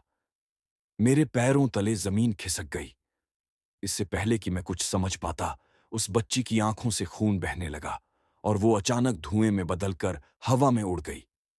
मैं पूरी तरह कांप गया, गला सूख गया, दिल धक धक करने लगा। ट्रक की ओर भागा और जैसे ही केबिन में बैठा, स्टीयरिंग व्हील पर खून के हाथों के निशान उभर आए। मैंने बेतहाशा इंजन स्टार्ट किया और ट्रक को तेज स्पीड में दौड़ा दिया। लेकिन अब मुझे साफ लगने लगा था, ये रास्ता सामान्य सफर नहीं है। ये हाईवे एक श्राप है और जब तक मैं इन औरतों और बच्चियों की सच्चाई सबके सामने नहीं लाऊंगा, ये सफर मेरा पीछा नहीं छोड़ेगा। उस रात मुझे लग रहा था कि शायद सुबह देखने के लिए मैं जिंदा ही न बचूं। सुबह की हल्की धूप ने मुझे जरा सा राहत दी। रात की घटनाओं की यादें मेरे दिमाग में घूम रही थीं वो जलती हुई आत्माएं, रेडियो से आती चीखें, बच्ची का धुएं में बदल जाना। मेरे हाथ अभी भी कांप रहे थे, पर ट्रक को चलाना जरूरी था। मैंने अपने आप से कहा, अब सिर्फ भागने से कुछ नहीं होगा, सच को सामने लाना होगा। रास्ता अब और भी वीरान हो गया। बाईं तरफ घने जंगल की शाखाएं सड़क पर फैली हुई थीं। दाईं तरफ खाई। हर मोड़ पर लग रहा था जैसे कोई मेरे ट्रक को घेरने के लिए इंतजार कर रहा हो। इतने में ट्रक के रियर मिरर में कुछ दिखाई दिया। पीछे से धुंध में लाल आंखें चमक रही थीं। मैंने जोर से ब्रेक मारा। ट्रक जोर से रुका और धुंध में वहीं औरतें खड़ी थीं। मैंने दरवाजा खोला और बाहर देखा। उनकी आत्माएं मेरे चारों तरफ थीं। उनके चेहरे जल चुके थे, लेकिन आंखों में दर्द और गुस्सा साफ था। मैंने कांपते हुए कहा, मैंने सब देखा, मैंने सबको बता दूंगा, बस मुझे जिंदा छोड़ दो। वो औरतों ने एक साथ कहा, अगर सच सामने आएगा तो शांति मिलेगी, अगर नहीं तो तुम भी हमारे साथ जलोगे। मैंने भीतर जाकर ट्रक स्टार्ट किया। इस बार उनके पीछे पीछा नहीं किया। शायद वो देख रही थीं कि मैंने वादा किया है। रास्ते में मैंने सोचा, कहां जाऊं, किसको बताऊं, गांव वालों को या पुलिस को? अगर पुलिस को बताया तो शायद सच दब जाएगा या मैं ही फंस जाऊं। मैंने तय किया, सबको रिकॉर्ड करना होगा, कैमरा, मोबाइल, सब कुछ, ताकि जो भी पढ़े या सुने उसे सच्चाई पता चल सके। जंगल पार करते समय अचानक ट्रक धीमा हो गया। सामने सड़क पर किसी का बदरंग चेहरा दिखाई दिया। मैंने हड़बड़ी में हॉर्न बजाया। चेहरा गायब हो गया, लेकिन तभी ट्रक के चारों तरफ हवा हिली और एक भारी आवाज आई, सच को छुपाने की कोशिश मत कर। मैंने मन ही मन कहा, बस अब पीछे हटने का समय नहीं, चाहे कुछ भी हो मैं सच सामने लाऊंगा। ट्रक के रेडियो ने फिर से आवाज दी, लेकिन इस बार ये कोई चीख नहीं थी, बल्कि धीमी फुसफुसाहट थी। गांव का राज, हवेली का सच, सभी को पता चलेगा। मैंने सिर हिलाया। भीतर डर था, पर एक उम्मीद भी थी। शायद अब मैं उन आत्माओं को शांति दिला पाऊं। लेकिन तभी सड़क के मोड़ पर अचानक ट्रक ने अपने आप ब्रेक लगाया। आगे कुछ नहीं दिखाई दे रहा था, सिर्फ धुंध और एक टूटा हुआ पुल। मैंने गहरी सांस ली और मन ही मन सोचा, यहां से जो भी होगा अब मैं सामना करूंगा, मैं पीछे नहीं हटूंगा। ट्रक पुल के सामने रुका और धुंध इतनी घनी थी कि कुछ मीटर आगे तक भी दिखाई नहीं दे रहा था। पुल टूटा हुआ था, सिर्फ अधूरी लकड़ियां पानी में लटकी हुई। नीचे तेज बहती नदी थी। मेरी सांसें तेज हो गईं। दिल धक धक कर रहा था। मैंने पीछे मिरर में देखा। धुंध में वही औरतें खड़ी थीं। लाल आंखें, जलते हुए चेहरे और उनके जलते हुए हाथ हवा में फैल रहे थे। मैंने टॉर्च और मोबाइल की रोशनी का इस्तेमाल किया। वे पीछे पीछे आ रही थीं। अब कोई भागने का रास्ता नहीं बचा था। मन में डर था, लेकिन अब हिम्मत भी थी। मैंने धीरे धीरे कहा, मैं सच सामने लाऊंगा, मुझे सिर्फ तुम्हें शांति चाहिए, अब मत आओ। वे ठहरी। हवा में उनकी चीखें थोड़ी कम हुईं। शायद उन्होंने समझ लिया कि मैं पीछे नहीं हटूंगा। मैंने ट्रक से उतरकर पुल के पास देखा। टूटी लकड़ियां पानी में लटकी हुई थीं और नीचे से तेज धारा बह रही थी। मैं जानता था कि अगर गिरा तो बचना मुश्किल है। एकाएक हवा में वो बच्ची प्रकट हुई। उसका चेहरा अब पहले की तरह नहीं, बल्कि हल्का रोशनी वाला और शांत। उसने फुसफुसाया, सच को सामने लाओ, तभी हम शांति पाएंगे। मैंने सिर हिलाया और बोला, मैं वादा करता हूं। फिर अचानक नदी के पास एक चमक उठी। वहां कुछ पुरानी चीजें दिखाई दीं, कंगन, साड़ी के टुकड़े और जली हुई हड्डियां। यही वह सबूत थे जिसे औरतें चाहती थीं। मैंने धीरे धीरे सब कुछ उठाया और ट्रक के पीछे रखा। अब मुझे समझ आया कि न्याय का पहला कदम यही है, इन चीजों को गांव और पुलिस तक पहुंचाना। लेकिन जैसे ही मैं ट्रक में बैठा, हवा फिर से हिली। औरतों की आवाज गूंजी, अब जल्दी करो वरना समय खत्म होगा। ट्रक की स्पीड बढ़ाई। धुंध में आगे बढ़ते हुए मैंने मन ही मन सोचा, सच सामने आएगा, अब कोई भी डर नहीं रोक सकता। रास्ता धीरे धीरे गांव की तरफ खुलने लगा। सूरज की पहली किरणों ने घाटी में रोशनी फैलाई। वहां से दूर हवेली और जंगल धुंध में अदृश्य हो गए। लेकिन मेरे मन में अब भी एक चिंता थी, क्या गांव के लोग सच को सुनेंगे? क्या पुलिस विश्वास करेगी? और सबसे महत्वपूर्ण, क्या उन आत्माओं को सच में शांति मिलेगी? ट्रक की इंजन की आवाज में अब एक अजीब सुकून था। मुझे महसूस हुआ कि यह सफर अभी खत्म नहीं हुआ, पर पहला कदम पूरा हुआ था। मैंने गहरी सांस ली और तय किया, अब मैं सबूत और कहानी दोनों साथ ले जाऊंगा। चाहे रात कितनी भी डरावनी हो, चाहे हाईवे का श्राप कितना भी गहरा हो, सच सामने आएगा। गांव की ओर बढ़ते हुए मुझे लगा जैसे रास्ता पहले से अधिक सुनसान और डरावना हो गया है। सुबह की हल्की धूप भी उस धुंध और जंगल की घबराहट को कम नहीं कर पा रही थी। मेरा मन बार बार वही सवाल कर रहा था, क्या गांव वाले सच सुनेंगे? क्या पुलिस मुझे विश्वास करेगी? जैसे ही मैं गांव में पहुंचा, चौपाल पर कुछ बुजुर्ग औरतें आदमी खड़े थे। उनकी आंखों में डर और अपराध बोध साफ झलक रहा था। मैंने ट्रक रोका और धीरे धीरे नीचे उतरा। मैंने गांव वालों से कहा, मैंने वह सब देखा जो हाईवे पर हुआ। ये औरतें, ये बच्चियां, सब जली हुई थीं। उनके पास न्याय चाहिए। शुरुआत में गांव वालों ने मुंह मोड़ा और कुछ नहीं कहा। उनकी आंखों में अपराध की झलक थी, लेकिन कोई कुछ कहने की हिम्मत नहीं कर रहा था। तभी मैंने ट्रक के पीछे रखा सबूत निकालना शुरू किया। कंगन, साड़ी के टुकड़े, जली हुई हड्डियां। गांव वालों की आंखें खुली की खुली रह गईं। उनके चेहरों पर डर और पछतावा साफ था। एक बुजुर्ग आदमी धीरे से बोला, हमने उन्हें जला दिया था, शक और डर में। अब हमें कैसे माफ किया जाएगा? मैंने कहा, माफी की उम्मीद तो अब भी है, पर सबसे महत्वपूर्ण है कि ये सच दुनिया के सामने आए, तभी आत्माएं शांति पाएंगी। उस समय हवा में हल्की ठंडी हवा चली और मैं महसूस कर सकता था कि कहीं दूर हाईवे पर उन आत्माओं की नजरें हम पर हैं। वे देख रही थीं कि उनका सच सामने लाया जा रहा है। गांव वालों ने धीरे धीरे कहा कि वे पुलिस को बुलाएंगे। मैंने कहा, ठीक है, मैं भी उन्हें सबूत दूंगा और अपनी कहानी सुनाऊंगा। लेकिन तभी गांव के किनारे से एक तेज चीख आई। मैं और गांव वाले हड़बड़ा गए। हवा में धुंध का हिस्सा हिलते हुए देखा। वहां वहीं जलती हुई औरतें और बच्चियां खड़ी थीं। वे जोर से बोल रही थीं, सच सामने आ गया, अब हम शांति पाएंगे। पर तुमसे एक वादा चाहिए, जब तक हम पूरी तरह शांति नहीं पाए, तुम पीछे नहीं हटोगे। मैंने सिर झुकाकर कहा, मैं वादा करता हूं, मैं सबको सच बताऊंगा, मैं पीछे नहीं हटूंगा। धीरे धीरे वे धुंध में विलीन होने लगीं। उनकी जलती हुई परछाइयां धीरे धीरे गायब हो गईं। हवा में सिर्फ एक हल्की फुसफुसाहट रही। शुक्रिया। मैंने सांस ली और ट्रक में बैठकर सोचा, यह केवल एक शुरुआत है। सत्य सामने आ चुका है, लेकिन अब इसे दुनिया तक पहुंचाना मेरी जिम्मेदारी है। गांव में पुलिस पहुंची। मैंने सबूत और कहानी उन्हें दिखाई। उनके चेहरे पर आश्चर्य और विश्वास दोनों झलक रहे थे। उन्होंने कहा कि यह मामला दर्ज किया जाएगा। मैंने गहरी सांस ली। पहली बार ऐसा लगा कि शायद ये आत्माएं अब शांति पा सकती हैं। लेकिन मेरे भीतर अभी भी डर था। हाईवे का श्राप अभी खत्म नहीं हुआ और रातें अभी भी खतरनाक थीं। मेरे ट्रक की इंजन की आवाज में अब हल्का सुकून था। मैं जानता था, सच सामने आ गया, पर सफर अभी खत्म नहीं हुआ। पुलिस के आने के बाद गांव में हल्की हलचल हुई।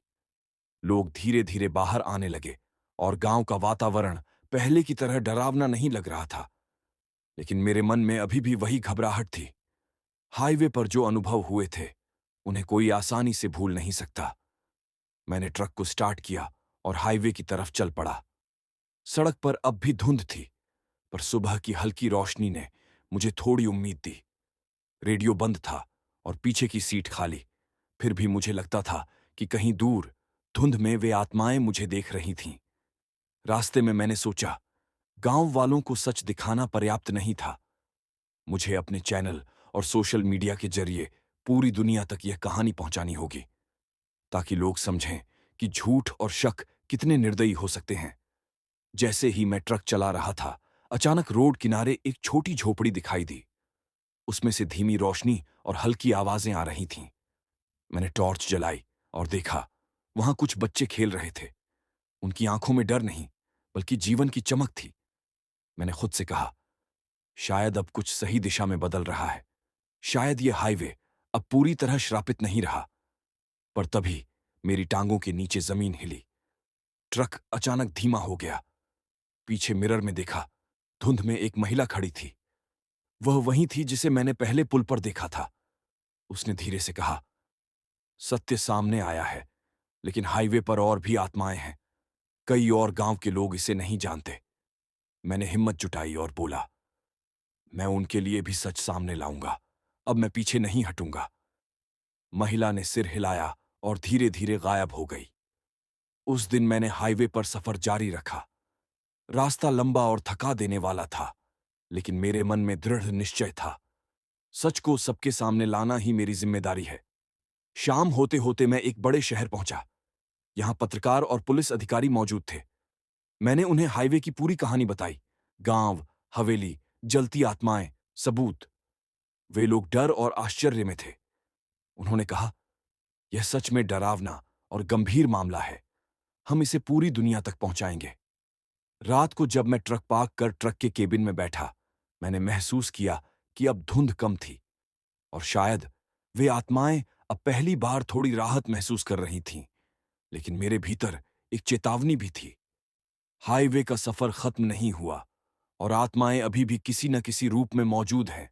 मैंने टॉर्च बंद की और ट्रक की सीट पर बैठते हुए सोचा, आज का दिन भले सुरक्षित रहा, पर असली परीक्षा अभी बाकी है। अगले दिन सुबह उठते ही मैंने तय किया कि अब हाईवे पर सफर और सावधानी से करना होगा। पिछले अनुभवों ने मुझे हिला दिया था, लेकिन अब मैं डर को अपने ऊपर हावी नहीं होने दूंगा। ट्रक का इंजन स्टार्ट किया और धीरे धीरे सड़क पर निकल पड़ा। रास्ते में पहाड़ों की चोटियां और खाइयां इतनी खौफनाक लग रही थीं कि मन करता था बस तुरंत आगे बढ़ा जाए। लेकिन मैं जानता था कि हर मोड़ पर खतरा था। कुछ किलोमीटर चलने के बाद मैं एक छोटे गांव के पास पहुंचा। वहां भी लोग उत्सुक और घबराए हुए थे। मैंने ट्रक रोककर गांव वालों से बातचीत की। मैंने उन्हें हाईवे पर हुए सच के बारे में बताया और जलती आत्माओं की कहानी सुनाई। गांव वाले डर से कांप रहे थे, लेकिन मेरी दृढ़ निश्चय देखकर उनकी आंखों में विश्वास भी आया। कुछ बुजुर्गों ने कहा, हम पहले भी जानते थे कि हाईवे श्रापित है, पर हमने डर के कारण चुप रहना बेहतर समझा। मैंने कहा, अब डर का कोई मतलब नहीं। सच सामने आना चाहिए। केवल इस तरह आत्माएं शांति पाएंगी। गांव वालों के सहयोग से हमने कुछ और सबूत जुटाए। पुरानी लकड़ियां, जले हुए कपड़े और पुराने दस्तावेज। अब मेरे पास हाईवे पर हुई घटनाओं का पूरा प्रमाण था। ट्रक में सब कुछ रखने के बाद मैंने आगे का सफर जारी किया। लेकिन तभी धुंध के बीच एक झोंपड़ी दिखाई दी। वहां से हल्की रोशनी और अजीब सी हंसी आती हुई सुनाई दी। मैंने ध्यान दिया तो देखा, वहां कुछ आत्माएं फिर खड़ी थीं। उनके चेहरे अब पहले जैसे डरावने नहीं थे, बल्कि थोड़ा शांत। उन्होंने धीरे से कहा, हम देख रहे हैं, अब तुम सही दिशा में हो, लेकिन हाईवे में और भी अनसुलझी कहानियां हैं। सावधान रहो। मैंने सिर हिलाया। उनके शब्दों ने मेरी हिम्मत बढ़ाई, लेकिन चेतावनी भी दी। सफर जारी रखते हुए मैं धीरे धीरे उस हिस्से पर पहुंचा जहां हाईवे बेहद संकरा और खतरनाक था। सड़कों पर भूस्खलन और टूटे हुए हिस्से थे। हर मोड़ पर लग रहा था जैसे कोई अदृश्य ताकत मुझे रोकने की कोशिश कर रही हो। रात होने लगी। मैंने ट्रक रोका और आसपास देखा। दूर दूर तक कोई भी वाहन नहीं था। तभी रेडियो अपने आप चालू हो गया। इस बार आवाज में कोई चीख नहीं, बल्कि धीमी फुसफुसाहट थी। सच को फैलाओ, न्याय लाओ, हम देख रहे हैं। मैंने गहरी सांस ली और मन ही मन कहा, हाँ, अब मैं पीछे नहीं हटूंगा। चाहे कितनी भी रातें डरावनी हों, चाहे हाईवे का श्राप कितना भी गहरा हो, मैं सच को सामने लाऊंगा। ट्रक की हेडलाइटें आगे की अंधेरी सड़क को चमका रही थीं। मैं जानता था, असली परीक्षा अब भी बाकी थी। और अभी तक हाईवे पर मेरी कहानी केवल शुरुआत थी। रात पूरी तरह घिर चुकी थी। हाईवे अब पहले से भी सुनसान और खतरनाक लग रहा था। दूर दूर तक सिर्फ पेड़ों की परछाइयां और टूटे फूटे रास्ते दिखाई दे रहे थे। मैं जानता था कि हर मोड़ पर खतरा छुपा है। ट्रक की हेडलाइटें सड़क को रोशन कर रही थीं, लेकिन धुंध इतनी घनी थी कि कुछ मीटर आगे तक कुछ दिखाई नहीं दे रहा था। रेडियो फिर से चालू हो गया और इस बार आवाज में केवल धीमी फुसफुसाहट थी। सच्चाई सामने लाओ, न्याय दो। मैंने गहरी सांस ली। डर अभी भी था, लेकिन मन में दृढ़ निश्चय भी था। अब मुझे पीछे हटने का कोई विकल्प नहीं था। कुछ किलोमीटर आगे सड़क के किनारे एक टूटी झोपड़ी दिखी। उसके अंदर से हल्की रोशनी और धुआं निकल रहा था। मैंने ट्रक धीरे धीरे उसके पास रोका। झोपड़ी के पास पहुंचते ही मुझे महसूस हुआ कि वहां कुछ पुरानी आत्माएं थीं। उनका चेहरा अब पहले की तरह जलता हुआ नहीं था, बल्कि शांत और दुखी नजर आ रहा था। एक आत्मा ने धीरे से कहा, हमारा सच सामने आ गया है। अब हमारी आत्माएं शांति पाएंगी। पर हाईवे में अभी भी और लोग हैं जिनकी कहानियां अनकही हैं। मैंने सिर हिलाया और कहा, मैं सबको सच बताऊंगा। अब मैं पीछे नहीं हटूंगा। ट्रक में बैठते हुए मैंने सोचा, हर आत्मा की कहानी अलग है और हर सच्चाई अलग, लेकिन एक ही उद्देश्य था, न्याय और शांति। रास्ता आगे बढ़ाते हुए अचानक ट्रक के सामने एक महिला खड़ी दिखाई दी। उसकी आंखें लाल नहीं थीं, चेहरा जला हुआ नहीं था। वह एकदम शांत लग रही थी। मैंने ब्रेक लगाया और ध्यान से देखा। वह धीरे से बोली, तुमने वादा किया था, अब तुमने पहला कदम पूरा किया। बाकी हाईवे की कहानियां अभी भी दुनिया को बताई जानी हैं। उसकी आवाज जैसे हवा में घुल गई और अचानक वह गायब हो गई। मैंने महसूस किया कि धीरे धीरे हाईवे का डर कम हो रहा है, लेकिन अभी भी सावधानी बरतना जरूरी था। हर मोड़, हर झोपड़ी, हर पेड़ किसी न किसी कहानी का हिस्सा हो सकता था। रात के इस सफर ने मुझे सिखा दिया, सच सामने लाना आसान नहीं होता और न्याय के रास्ते में हमेशा खतरा और डर होता है। लेकिन अब मेरे भीतर विश्वास था, मैं पीछे नहीं हटूंगा। चाहे हाईवे कितना भी श्रापित क्यों ना हो, चाहे आत्माएं कितनी भी डरावनी क्यों ना हो, मैं उनका सच सबके सामने लाऊंगा। ट्रक की इंजन की आवाज अब पहले की तरह डरावनी नहीं थी। यह आवाज अब साहस और हिम्मत का प्रतीक लग रही थी। रास्ता लंबा था और सफर अभी बाकी था, लेकिन अब मैं जान चुका था, सच का पीछा करना ही असली जीत है। सुबह का सूरज धीरे धीरे घाटियों में रोशनी फैला रहा था। रात की डरावनी घटनाएं मेरे दिमाग में घूम रही थीं, लेकिन अब डर के साथ एक दृढ़ निश्चय भी था, सच को सामने लाना। ट्रक हाईवे पर धीरे धीरे आगे बढ़ रहा था। रास्ता अब पहाड़ी और संकरा था। हर मोड़ पर मैं सावधान था। रेडियो बंद था, लेकिन फिर भी मन में हल्की बेचैनी थी। कहीं पीछे से वे आत्माएं मुझे देख तो नहीं रही थीं। कुछ किलोमीटर चलने के बाद मैंने देखा कि सड़क के किनारे एक टूटी हुई हवेली थी। यह वही हवेली थी जहां पहले मैंने उन जलती आत्माओं को देखा था। लेकिन अब कुछ बदल गया था। हवेली की दीवारों पर धुआं और आग की लपटें नहीं थीं, केवल खाली कमरे और टूटी खिड़कियां दिख रही थीं। मैंने ट्रक रोककर धीरे धीरे अंदर झांका। वहां कोई नहीं था, केवल कुछ जले हुए कपड़े और पुराने दस्तावेज पड़े थे। मैंने उन्हें उठाया और ट्रक में रखा। अब मेरे पास हाईवे की पूरी कहानी और सबूत थे। ट्रक में बैठते हुए मुझे महसूस हुआ कि अब हाईवे का श्राप धीरे धीरे कम हो रहा है। आत्माएं शांत होती जा रही थीं, लेकिन चेतावनी भी थी। कई अनसुलझी कहानियां अभी बाकी थीं। रास्ते में मैं एक छोटे गांव के पास पहुंचा। गांव वाले मुझे देखकर हैरान थे। मैंने उन्हें हाईवे पर हुए सच की पूरी कहानी सुनाई। उन्होंने धीरे धीरे विश्वास करना शुरू किया। गांव के बुजुर्गों ने कहा, अब यह सच सबके सामने आ जाएगा। तुम्हारा साहस और हिम्मत ही इसे संभव बना सके। मैंने मन ही मन सोचा, सच को सामने लाना केवल पहला कदम है। अब इसे दुनिया तक पहुंचाना और न्याय दिलाना मेरी जिम्मेदारी है। जैसे ही मैं ट्रक चलाता रहा, पीछे से हल्की धुंध में कुछ परछाइयां दिखाई दीं, लेकिन अब वे डरावनी नहीं थीं। उनके चेहरे शांत थे। उनकी फुसफुसाहट हवा में घुल गई। तुमने पहला कदम पूरा किया, अब बाकी लोगों तक सच पहुंचाओ। हमारी आत्माएं अब शांति की ओर बढ़ेंगी। रास्ता लंबा था, लेकिन अब मुझे डर नहीं था। ट्रक की इंजन की आवाज अब साहस और उम्मीद का प्रतीक बन गई थी। मैंने ठान लिया, चाहे कितनी भी रातें डरावनी हों, चाहे हाईवे पर कितनी भी श्रापित आत्माएं हों, मैं उनका सच सबके सामने लाऊंगा। और यही अंत में मुझे असली जीत की दिशा दिखा रहा था। सुबह की पहली किरणें घाटियों में फैली हुई थीं। पिछले कई हफ्तों का डर, डरावनी रातें, जलती आत्माएं और हाईवे की श्रापित कहानियां मेरे मन में घूम रही थीं। लेकिन आज कुछ अलग था, साहस और उम्मीद का एहसास। ट्रक धीरे धीरे हाईवे पर आगे बढ़ रहा था। सड़क अब थोड़ी सुरक्षित लग रही थी। हर मोड़, हर पेड़, हर झोपड़ी अब डरावनी नहीं लग रही थी। कुछ किलोमीटर आगे मैं शहर के पास पहुंचा। वहां पत्रकार, पुलिस और लोग मौजूद थे। मैंने सबूत और हाईवे पर हुई घटनाओं की पूरी कहानी उनके सामने रखी। जले हुए कपड़े, कंगन और दस्तावेज, सब कुछ। पत्रकारों ने सबूत कैमरे में कैद किए। पुलिस ने कहा, यह मामला गंभीर है। अब यह सच्चाई दुनिया के सामने आएगी। हाईवे की आत्माएं अब शांति पाएंगी। मैंने गहरी सांस ली। पहली बार लगा कि हाईवे की आत्माएं अब शांत हैं। लेकिन मन में एक हल्की बेचैनी भी थी। सच्चाई सामने आने के बाद भी हाईवे पर और भी अनसुलझी कहानियां हो सकती थीं। रात को ट्रक में बैठते हुए मैं याद कर रहा था गांव की हवेली, पुल पर खड़ी जलती आत्माएं, रेडियो की फुसफुसाहट और बच्चियों की परछाइयां। उन सब ने मुझे साहस और हिम्मत दी। मन ही मन मैंने वादा दोहराया, मैं पीछे नहीं हटूंगा। चाहे कितनी भी रातें डरावनी हों, चाहे हाईवे का श्राप कितना भी गहरा हो, मैं सच को सबके सामने लाऊंगा। धीरे धीरे ट्रक की इंजन की आवाज मुझे डरावनी नहीं लग रही थी।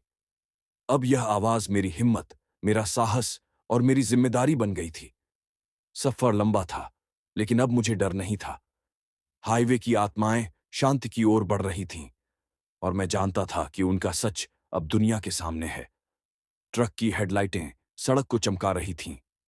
मैं आगे बढ़ता रहा और पहली बार महसूस किया, सच का पीछा करना, डर को मात देना और न्याय का मार्ग अपनाना, यही असली जीत है। हाईवे अब मेरे लिए केवल एक रास्ता नहीं रहा।